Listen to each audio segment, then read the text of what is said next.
Shri doctor Sudhanshu Trivedi 25 minutes. माननीय सभापति महोदय, मैं आज का प्रारंभ जो नेता प्रतिपक्ष जी ने शुरुआत की थी वहां से करना चाहूंगा। आज 16 दिसंबर है और आज के दिन भारत की ऐतिहासिक विजय का वो दिन है जिसके लिए मैं स्मरण करना चाहूंगा उन सभी पात्रों को जिन्होंने ऐतिहासिक विजय में बड़ी भूमिका निभाई, चाहे ढाका में पैराट्रूपर्स को लीड करने वाले जनरल जे जैकब या chief of the eastern command general Jagjit Singh Arora या भारत के चीफ उस समय सैम मानेकशॉ और श्रीमती इंदिरा गांधी। और यह समय याद भी दिलाता है कि जब कोई ऐसा वक्त आता है तो उस समय हमारे नेता और उस समय नेता प्रतिपक्ष अटल जी ने इंदिरा जी की तारीफ करके कहा था कि हम सरकार के साथ खड़े हुए हैं। तो विपक्ष को याद रखना चाहिए कि किस ढंग से समर्थन किया जाता है। परंतु मुझे एक याद आता है कि आज इंदिरा जी की आत्मा जहां कहीं भी होगी तो वो बड़ी अचंभित और स्तब्ध हो जाती होगी कि ये वही पार्टी है और ये वही परिवार है जिसके नेता के बारे में पाकिस्तान का पूर्व मंत्री फवाद चौधरी समर्थन करता है और ये वो है जो कहता था मैंने पुलवामा में घुस के मारा है, जिनके बारे में ख्वाजा आसिफ उनके रक्षा मंत्री समर्थन करते हैं, जिनके बारे में पूर्व प्रधानमंत्री उनके Imran Khan floor of the house पे बोलते हैं और सर जिनका नाम यूएन में उनके डोजियर में लिखा जाता है। तो मुझे लगता मैं इंदिरा जी को इन्हीं शब्दों में श्रद्धांजलि दे सकता हूं कि बूढ़ा वंश इंदिरा जी का उपजा ऐसा लाल, इज्जत सारी डुबो गई है ऐसा किया कमाल।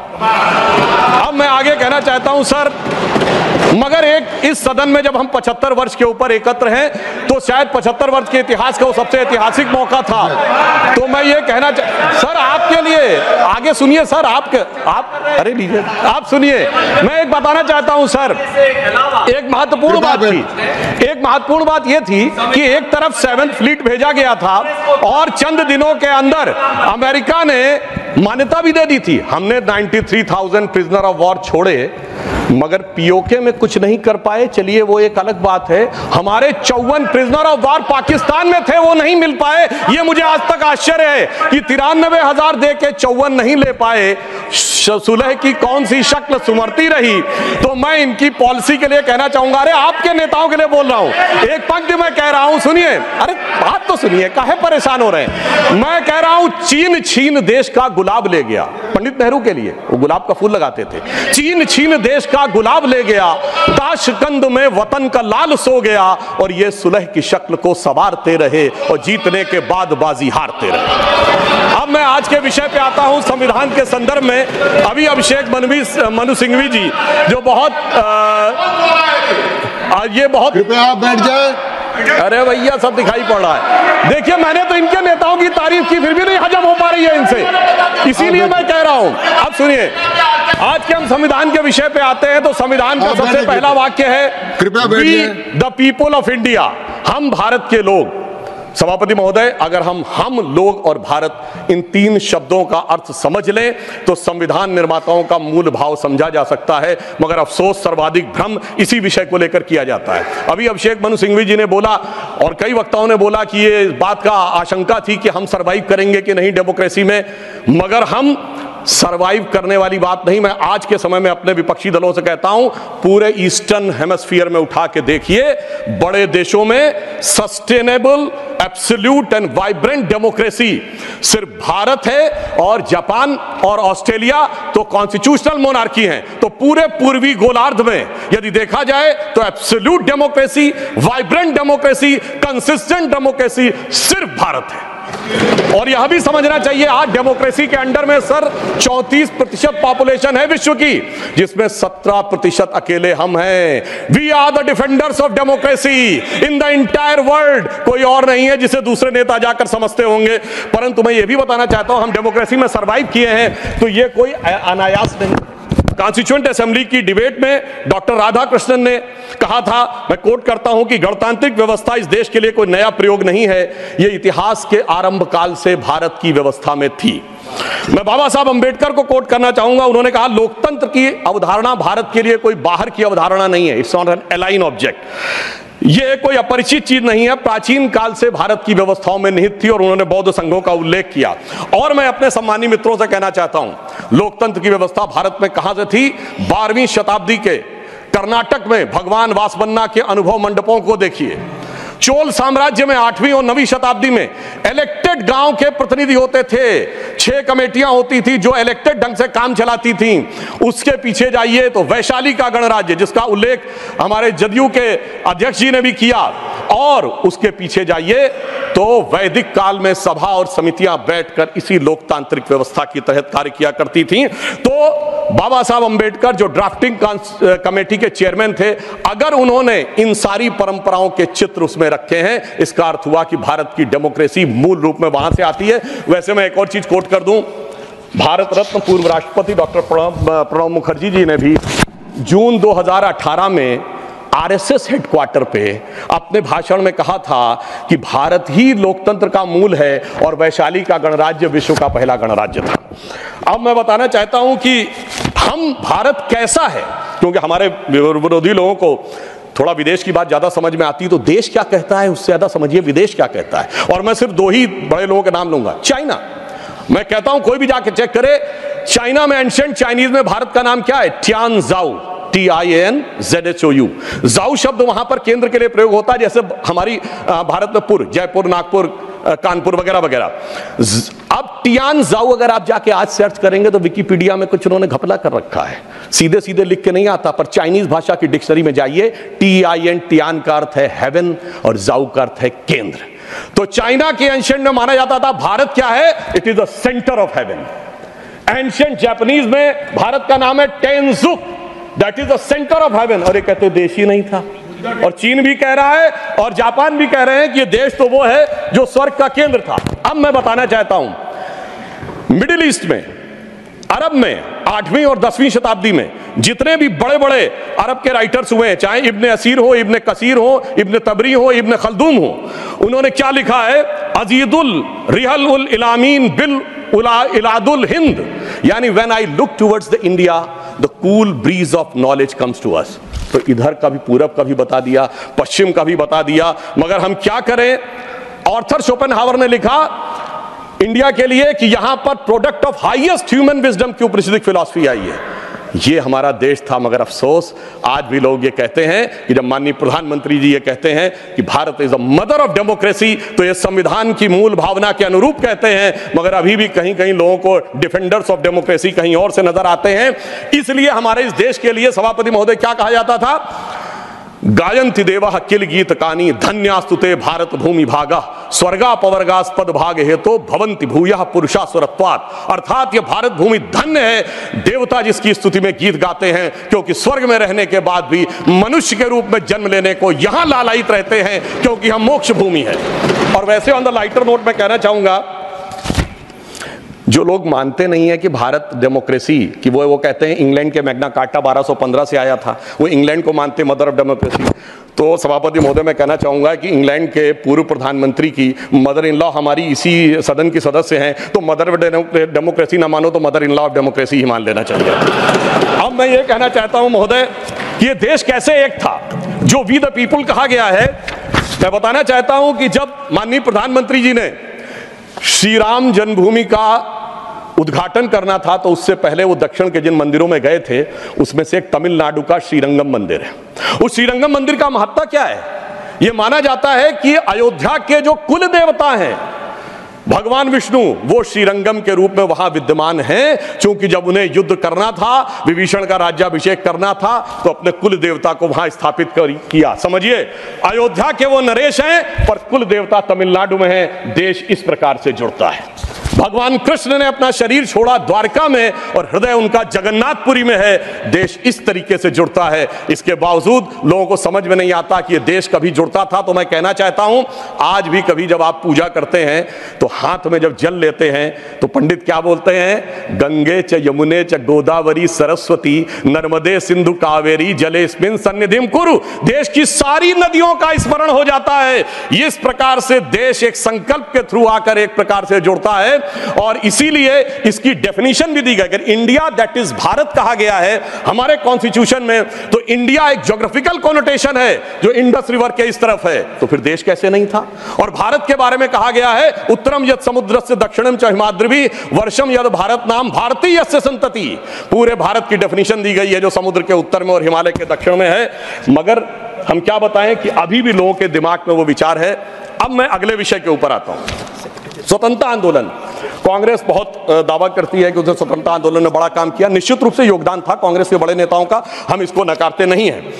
परंतु उस योगदान के बाद उस योगदान में कितना मिष्ठान लेने का प्रयास हुआ, यह मैं कांग्रेस के एक नेता कोट करना चाहता हूं। आप सबने बड़ा प्रसिद्ध गीत सुना होगा, कदम कदम बढ़ाए जा खुशी के गीत गाए जा, जो आजाद फौज का गीत था। इसको लिखने वाले थे बंशीधर शुक्ल। वो कांग्रेस के नेता थे। 42 में भारत छोड़ो आंदोलन के वजह से उनको निकाल दिया गया नौकरी से। वो लखनऊ में आकाशवाणी में कार्य करते थे। मगर जब आजादी के बाद उन्होंने जो भ्रष्टाचार देखा, तो उन्हीं की पंक्ति में कोट करता हूं। क्यों, पहले कांग्रेस का एक चवन्नी हुआ करता था सदस्यता शुल्क, नारा होता था एक चवन्नी चांदी की जय बोलो महात्मा गांधी की। अब बंशीधर शुक्ल जी ने लिखा कि अब क्या होने लगा। उन्होंने कहा, कहां हूं बेड़िन की झनकार, कहां एक कुर्सी गद्देदार, कहां चवन्नी मांगे गुजर, कहां अब रिश्वत बेसुमार, हुईगा स्वतंत्र भारत हमार।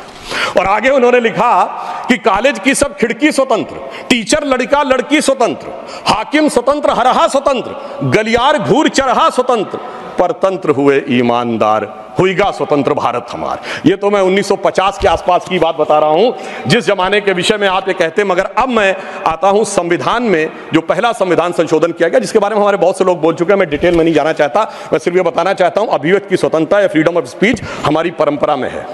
और परंपरा जिस सीमा जन्म, तो यहीं पर एक ऐसा भी संप्रदाय हुआ जिसने कहा त्रया वेदस्य कर्तारा धूर्तो भांड निशाचरा। वेद के पढ़ने वाले तीन धूर्त भांड और निशाचर, उस चरवाक को भी स्थान दिया गया। इससे ज्यादा उदार फ्रीडम ऑफ स्पीच किसी को चाहिए? जो कहते फ्रीडम ऑफ स्पीच सिर्फ पंडित जवाहरलाल नेहरू के माध्यम से आई थी। अब मैं बताना चाहता हूं, जो फर्स्ट अमेंडमेंट हुआ, अगर उस समय दो घटनाएं नहीं होती, सरदार पटेल जी की मृत्यु हो गई थी 15 दिसंबर 1950, और श्यामा प्रसाद मुखर्जी जी ने कैबिनेट छोड़ दिया था 6 अप्रैल 1950। अगर इन दोनों में से कोई होता सरकार में, तो मुझे पूरा विश्वास है कि यह नहीं हो पाया होता। परंतु उस फ्रीडम ऑफ स्पीच की कैजुअलिटी क्या हुई, मैं एक बताना चाहता हूं। बाबा साहब अंबेडकर ने जब 6 अक्टूबर 1951 को अपना इस्तीफा दिया है, जयराम रमेश जी ने वो बात ठीक कही थी कि उसका उपलब्ध है सरकार के आंकड़े में भी। मगर मैं कोट, हाँ वो जी बिल्कुल है, ये है सर, ये है। मगर अब मैं कोट करना चाहता हूं कि बाबा साहब अंबेडकर ने के बारे में पद्म भूषण धनंजय कीर ने, जो कि इंदिरा जी की सरकार के द्वारा पद्म भूषण प्राप्त है, सबसे ऑथेंटिक बाबा साहब की जिन्होंने ऑटोबायोग्राफी लिखी, उन्होंने लिखा 10 अक्टूबर 1951 को लोकसभा में बोलने के लिए खड़े हुए। उनसे कहा गया मुझे अपना बयान प्रस्तुत करने की अनुमति दी जाए। तो उपसभापति ने कहा कि श्रीमान अंबेडकर, अगर आप अपने भाषण की कॉपी हमें पहले दे दी होती तो हम अनुमति दे सकते थे, आप चाहें तो 6 बजे के बयान अपना बयान दे सकते हैं। सभापति की बात सुनकर अंबेडकर जी को अचरज हुआ और धक्का लगा। उन्होंने कहा, क्या अंबेडकर, तो एक संसद सदस्य श्री कुंजरू और श्री कामत ने उपसभापति से पूछा, क्या अंबेडकर के भाषण की जांच की जाएगी? इस पर उपसभापति ने कहा, मुझे देखना जरूरी है, इस पर ध्यान देने की जरूरत है। डॉक्टर अंबेडकर के बयान में कुछ अप्रासंगिक या बदनामी करने वाली बात तो नहीं है। तब डॉक्टर अंबेडकर ने गरज कर कहा कि मैं इस तरह की तानाशाही के आगे नहीं झुकूंगा, और यह कहकर वो सदन के बाहर चले गए और प्रेस में उन्होंने अपना वक्तव्य जारी किया। अब मैं दूसरा एक उदाहरण देना चाहता हूं, जो ये लोग बहुत बात करते हैं कि डॉक्टर अंबेडकर के विषय में इनके क्या विचार थे। मैंने अंबेडकर जी का विचार कोट किया, अब मैं कोट कर रहा हूं जवाहरलाल नेहरू जी का विचार, किसी अन्य का नहीं। जवाहरलाल नेहरू जी ने 16 जनवरी 1952 को चुनावों के उपरांत एडविना माउंटबेटन को पत्र लिखा। उसमें एक लाइन है, मैं कोट कर रहा हूं और सोर्स भी कोट करूंगा। On the other hand, in Bombay city and to the large extent in Bombay province, our success has been greater than expected. यानी वो चुनाव में विजय पर खुशी जाहिर कर रहे हैं। और आगे क्या कह रहे हैं? Ambedkar has been dropped out, यानी प्रसन्नता है कि अंबेडकर जी चुनाव हार गए। फिर मैं पूरा पत्र नहीं पढ़ रहा हूं, इसी पत्र में वो आगे लिखते हैं, the socialist combined with Ambedkar's party and thereby they lost their repute, यानी अंबेडकर जी की पार्टी से जुड़कर उनकी प्रतिष्ठा कम हो गई। और महत्वपूर्ण बात मैं ध्यान देना चाहूंगा सदन का, आगे वो कहते हैं but Ambedkar has combined with Hindu communalist यानी वो कह रहे हैं अंबेडकर जी हिंदूवादियों के साथ आ गए थे। सर सोर्स है selected works of Jawaharlal Nehru series 2 volume 17 page number 35 to 37। मुझे लगता है शायद बहुत से बक्से जिनकी मांग की गई है वो इसीलिए हटा लिए गए हों कि हर बक्सा अंदर से बोलता हो कि बैठा हूं दिल में इतने राज छुपाए, जरा सा होठ हिले तो न जाने कितनों के दिल डगमगाए। अब मैं आगे ये बताना चाहता हूं सर, फ्रीडम ऑफ स्पीच को, वो विषय तो बहुतों ने कहा इमरजेंसी का, मैं आगे का विषय बताना चाहता हूं। इस देश में फ्रीडम ऑफ स्पीच को कर्टेल करने के लिए कॉन्स्टिट्यूशनल अमेंडमेंट लाया गया जो कभी हो नहीं पाया। वो था पोस्ट ऑफिस अमेंडमेंट बिल 1986, जिसमें अधिकार सरकार ने लिया था कि वो जिसकी चिट्ठी चाहे खोल के पढ़ सकती है और उसमें आपत्तिजनक हो तो उस पर कार्रवाई कर सकती है। जैसे कोई आज ये कहे कि व्हाट्सएप ईमेल मैसेज आपके कोई भी सरकार पढ़ सकती है और पढ़ने के बाद कार्रवाई कर सकती है, वो तो भला हो ज्ञानी जैल सिंह जी का जो उस समय राष्ट्रपति थे, जिन्होंने उस संवैधानिक व्यवस्था का उपयोग किया कि उन्होंने उसे वापस ही नहीं किया, इसलिए वो कभी वास्तविक अर्थों में आ नहीं पाया। दूसरा, मैं राजीव गांधी जी के समय का कोट करना चाहता हूं। 29 अगस्त 1988 को एंटी डिफेमेशन बिल आया, यानी कोई सरकार की आलोचना करेगा तो उस पर कार्रवाई होगी, मगर उस समय प्रबल विरोध के चलते हुए वो नहीं हो पाया। फिर मैं बताना चाहता हूं डॉक्टर मनमोहन सिंह जी ने आईटी एक्ट 2000 में सेक्शन 68A को अमेंड किया, जो सुप्रीम कोर्ट के द्वारा स्ट्रक डाउन कर दिया गया। अब इसके उपरांत मैं ये भी बताना चाहता हूं कि जो संवैधानिक व्यवस्था थी वन नेशन वन इलेक्शन की, ये टूटी कहां से थी? जब कांग्रेस में अंतरात्मा की आवाज जाग गई थी। 67 तक सारे इलेक्शन एक साथ होते थे। फिर एक ऐसा विचित्र हुआ कि अंतरात्मा की आवाज जागी और उस पार्टी की प्रधानमंत्री इंदिरा जी ने अपनी ही पार्टी कैंडिडेट नीलम संजीव रेड्डी जी को चुनाव हरवा दिया। मुझे लगता है ऐसा विचित्र संवैधानिक उदाहरण भारत के इतिहास में देखने को नहीं मिलेगा। और मैं कहना चाहता हूं सभापति महोदय, उसके बाद इतनी अंतरात्मा की आवाज जागी कि निजलिंगप्पा, कामराज चौधरी, चरण सिंह चंद्रशेखर, मोरारजी देसाई पार्टी छोड़ दिए, 77 में देवराज अरस और बाबू जगजीवन राम पार्टी छोड़ दिए, तो फिर 90 में अर्जुन सिंह और एनडी तिवारी जी छोड़ दिए, शरद पवार छोड़ दिए, और कांग्रेस इतनी हो गई कि मुझे बचपन में याद है, मैं अटल जी की एक स्पीच सुनने गया था, उन्होंने कहा था कांग्रेस की तो आज स्थिति यह है, इतनी कांग्रेस है कि Congress R, Congress S, Congress O, Congress U, Congress मैं, कांग्रेस तू, कांग्रेस आई, कांग्रेस गई। अब मैं बस एक विषय में लेना चाहूंगा, वो विषय है जो कि संविधान में सर्वाधिक दुरुपयोग किया गया, वो विषय है सेकुलर। संविधान सभा में जब ये डिबेट हुई 15 नवंबर 1948 को, तो यह प्रस्ताव केटी शाह जी ने रखा कि सेकुलर शब्द इंक्लूड किया जाना चाहिए, मगर ये बात आई कि अगर सेकुलर वर्ड होगा तो माइनॉरिटी नहीं हो सकता, माइनॉरिटी होगा तो सेकुलर नहीं हो सकता, क्योंकि रिलीजियस माइनॉरिटी थियोक्रेटिक स्टेट में होती है, सेकुलर स्टेट में नहीं होती है। मगर इसके बावजूद उस विषय को आगे रखा गया और डॉक्टर अंबेडकर ने क्या कहा, मैं सिर्फ कोट करता हूं, उन्होंने कहा, mister vice president sir, I regret that I cannot accept the amendment proposed by professor K T Shah and my objections are stated briefly. और वो उन्होंने आगे जाकर इस प्रकार से रिकमेंडेशन किया, यानी बहुत साफ बात थी कि उन्होंने इस शब्द को रिजेक्ट किया। मगर डेमोक्रेसी के सबसे काले दौर में, जब सारा विपक्ष जेल में था, मानवाधिकार समाप्त हो चुके थे, तब संविधान की उद्देशिका, जिसे डॉक्टर साहब अंबेडकर ने कहा था संविधान की आत्मा, उसमें चेंज किया गया। और फिर महोदय सिर्फ इतना ही नहीं रहा, जब से वो वर्ड आया उसके बाद क्या हुआ? उसके बाद तो इस देश में क्या हुआ कि पर्सनल लॉ बोर्ड आ गया। उसके बाद क्या हुआ कि एक ऐसा समय आया कि जब सुप्रीम कोर्ट और शरिया में यह लगा कि मतभेद है, तो इस देश की संसद ने सर्वोच्च न्यायालय के निर्णय को रौंद कर शाहबानो केस में शरिया को सुप्रीम कोर्ट से ऊपर कर दिया। मैं विनम्रता से कहना चाहता हूं, दुनिया के किसी सेकुलर देश में ऐसा कोई एक उदाहरण बता दे तो मैं अपना बयान वापस लेने को तैयार हूं। फिर उसके बाद उपरांत महोदय इतना ही नहीं हुआ, फिर प्लेसेस ऑफ वर्शिप एक्ट आया।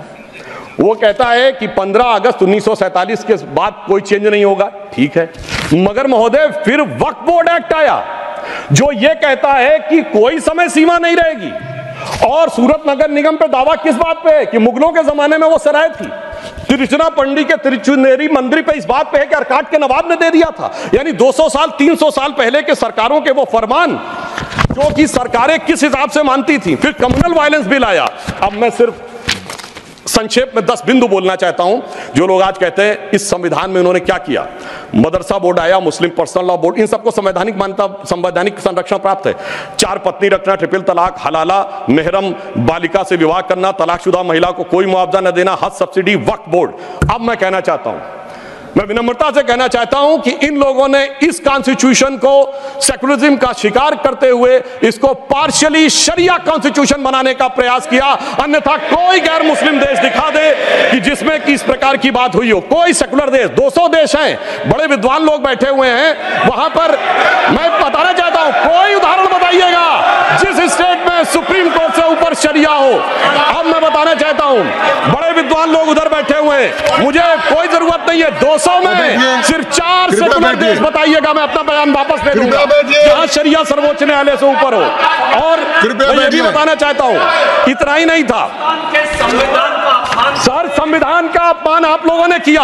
और मैं कहना चाहता हूं, जो लोग मनुस्मृति की बात करते हैं, उन्होंने इसको मौलवी स्क्रिप्ट बनाने का प्रयास किया भारत के संविधान को। यह अपने आप में शर्मनाक बात है। शर्म उस समय आनी चाहिए थी जब इस तरह के परिवर्तन कर रहे थे। और मैं एक और बात कहना चाहता हूं, सभापति महोदय, टेक्निकल बात कह रहा हूं, मेरी बात गलत लगेगी तो मैं अपने बयान वापस ले लूंगा। सुनिए सर, वक्फ बोर्ड एक्ट में मुगलों के जमाने का फरमान को कॉन्स्टिट्यूशनल मान्यता प्राप्त है। यह वो संविधान था, वो सरकारें थी जिनमें जिम्मी का कॉन्सेप्ट था, जिसमें जजिया का कॉन्सेप्ट था, जहां के बादशाह गाजी की उपाधि लेते थे, सैकड़ों लोगों को मारकर। इवन अकबर ने भी गाजी की उपाधि दी है। यदि इस प्रकार की चीजों को तो मैं कहना चाहता हूं सर, मैं पूछना चाहता हूं, जिम्मी और जजिया के फरमानों को कॉन्स्टिट्यूशनल मान्यता देना क्या शरिया को संविधान में लागू करना नहीं है? इसीलिए मैं कहना चाहता हूं, सुधांशु त्रिवेदी जी के अलावा किसी का रिकॉर्ड में नहीं जाएगा। आज मामला, सभापति महोदय, आज मामला मनुस्मृति बनाम संविधान का नहीं है। संविधान के बाबा साहब की पहचान और संविधान के ऊपर शरिया के निशान की है। और इसीलिए मैं बिल्कुल ईमानदारी से कहना चाहता हूं कि इन लोगों को सुधांशु त्रिवेदी जी के अलावा किसी का रिकॉर्ड पर नहीं जाएगा। कृपया आप शांत रहें। मगर मैं यह भी बात स्पष्ट करना चाहता हूं, हम कोई मुस्लिम समाज के खिलाफ नहीं है, शांति से। अगर मुझे एक देश दिखा दीजिएगा जहां शरिया सर्वोच्च न्यायालय से ऊपर हो, तब बात करिएगा। मैंने उदाहरण कोट किया है। अब मैं बताना चाहता हूं महोदय, हम मुस्लिम समाज के खिलाफ नहीं है। आज ही उस्ताद जाकिर हुसैन का देहांत हुआ है, उन्हें पद्म भूषण दिया, अटल जी की सरकार ने पद्म विभूषण दिया, मोदी जी की सरकार ने 2023 में।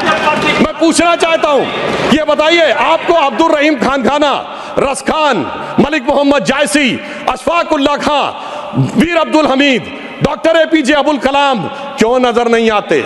आज हमारे गवर्नर आरिफ मोहम्मद खान साहब हैं। मैं चैलेंज करके कहता हूं कि पॉलिटिकल क्लास में कोई उनसे बड़ा आलिम फाजिल मुस्लिम हो जो बात करके दिखा दे, मगर ये उसे नहीं मानते। हमने डॉक्टर कलाम को राष्ट्रपति बनाया। आलम इस्लाम में बैतुल हिकमत के बाद से पिछले 700-800 सालों में उनसे बड़ा साइंसदान नहीं पैदा हुआ, पर उसको नहीं मानते। किसको मानते हैं? जाकिर नायक, इशरत जहां, याकूब मेनन, बुरहान वानी। इसकी वजह से सारी प्रॉब्लम है।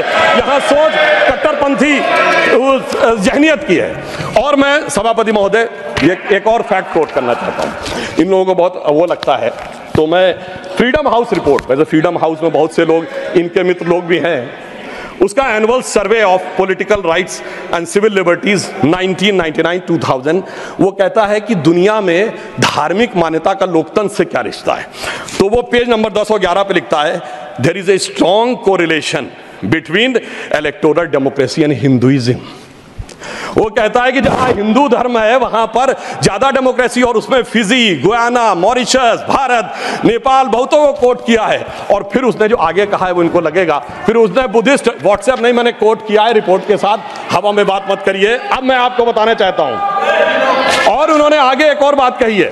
ब्रुकिंग्स ने अपनी रिपोर्ट में 2019 में मोदी जी के समय क्या लिखा है? India is a silver lining, even a gold lining of democracy, reported released in February 2019। सुनिए, व्हाट्सएप की बात करने वाले, February 2019 titled Democracy and Disorder and the Struggle for Influence on New Geopolitics, page number 31। अब मैं एक दो विषय का उत्तर देना चाहता हूं जो हमारे माननीय नेता प्रतिपक्ष जी ने कहा। उन्होंने कहा कि झंडे का विरोध करने की बात, हम तो ईमानदारी से कहना चाहते हैं कि हम कभी झंडे के विरोध में नहीं थे।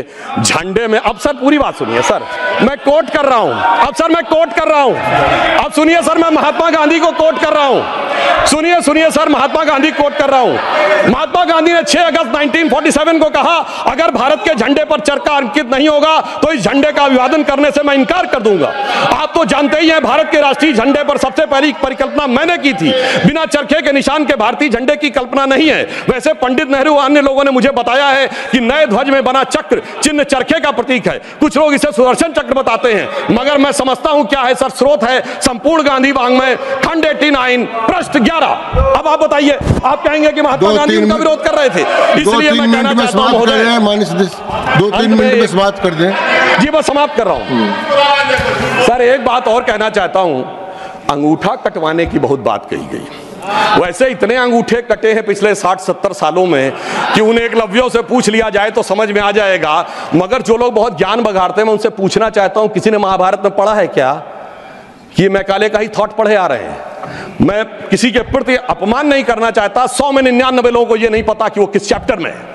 महाभारत के वन पर्व में है, जहां पर जब एकलव्य का वो पूरा विशेष नहीं जाता, जब द्रोणाचार्य उससे पूछते तुम अपना परिचय दो, तो कहता मैं मगध नरेश जरासंध के प्रधान सेनापति हिरण्यधनु का पुत्र एकलव्य।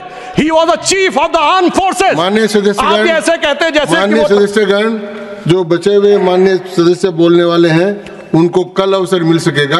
आप कृपया 1-2 मिनट में समाप्त करें। जी हम समाप्त करते हैं। तो इसलिए मैं कहना चाहता हूं, जब अगर आप हकीकत में देखेंगे तो समझ में आएगा। और मैं आज प्रधानमंत्री जी को धन्यवाद देना चाहूंगा। महोदय, ये जरासंध की सेना वो थी जो उस समय भारत की सबसे शक्तिशाली सेना थी, जिसके लिए कृष्ण जी भी एक बार छोड़े थे तो रणछोड़ नाम पड़ा था। अगर ट्राइबल उसका चीफ था, ये भी तो पूरी बात बताओ। और आज 5000 साल के बाद जब महामहिम राष्ट्रपति ट्राइबल समाज से हैं, तो पहली बार तीनों सेनाओं का सर्वोच्च अध्यक्ष एक बार पुनः ट्राइबल हुआ है। तो मुझे लगता है भारत की परंपरा को सही ढंग से समझने का एक अवसर मिला है। इसलिए मैं कहना चाहता हूं सभापति महोदय, बस 1-2 लाइन में समाप्त करता हूं।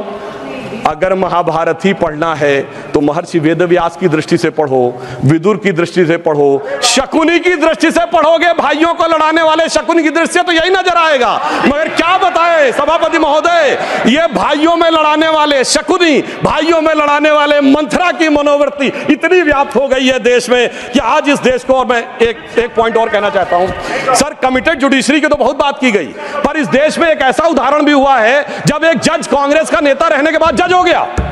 सर 1962 से 68 तक जस्टिस बहरुल इस्लाम राज्यसभा में कांग्रेस के सदस्य रहे, फिर 68 से 72 तक दोबारा सदस्य रहे।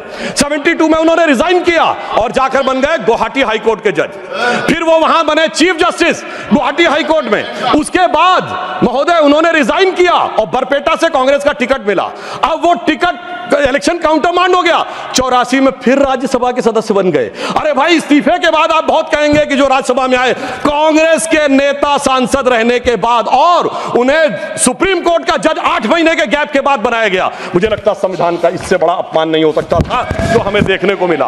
और अंत में सभापति महोदय, मैं सिर्फ यह कहना चाहूंगा एक पंक्ति में कि भारत की लोगों के बारे में एक विचार करिए। कुंभ का मेला होने जा रहा है, जो दुनिया का सबसे बड़ा ऑर्गेनाइजेशन है, और ये किस साइंटिफिक आधार पे होता है? जुपिटर के 12 साल के सर्किल पे। अरे उन्हें तो 200-300 साल पहले जुपिटर के सर्किल का नहीं पता था, हम हजारों साल से आ रहे हैं। मगर क्या बताएं महोदय, जिनकी सोच ही देश के लिए अलग है। तो मैं अंत में कहना चाहूंगा, उनके लिए हम लोग कभी एक गीत गाते थे जब हमारी सरकार नहीं थी, उगा सूर्य कैसा कहो मुक्ति का ये, उजाला करोड़ों घरों में न पहुंचा। तो मैं उनके लिए कहना चाहता हूं, न संयम व्यवस्था न एकात्मता है, भरी है अभी तक मनों में गुलामी, वही राग अंग्रेजियत का पुराना, सुनाते बड़े लोग नामी गिरामी, प्रजातंत्र की धार उतनी गगन से मगर निर्जन सागरों तक न पहुंचा, उगा सूर्य कैसा कहो मुक्ति का ये। अंत में मैं एक पंक्ति कहकर समाप्त करता हूं। सर, इन्होंने जितना भी विभाजन क्रिएट करने का प्रयास करें, पर हम उस सिद्धांत को मानते हैं कि जाति, वर्ग और प्रांत भेद के भ्रम को दूर भगाता है। सबके मन का भाव एक है, सबकी भारत माता है, अनेकता में ऐक्य मंत्र को जन जन फिर अपनाता है। देखो प्यारा देश हमारा आगे बढ़ता जाता है।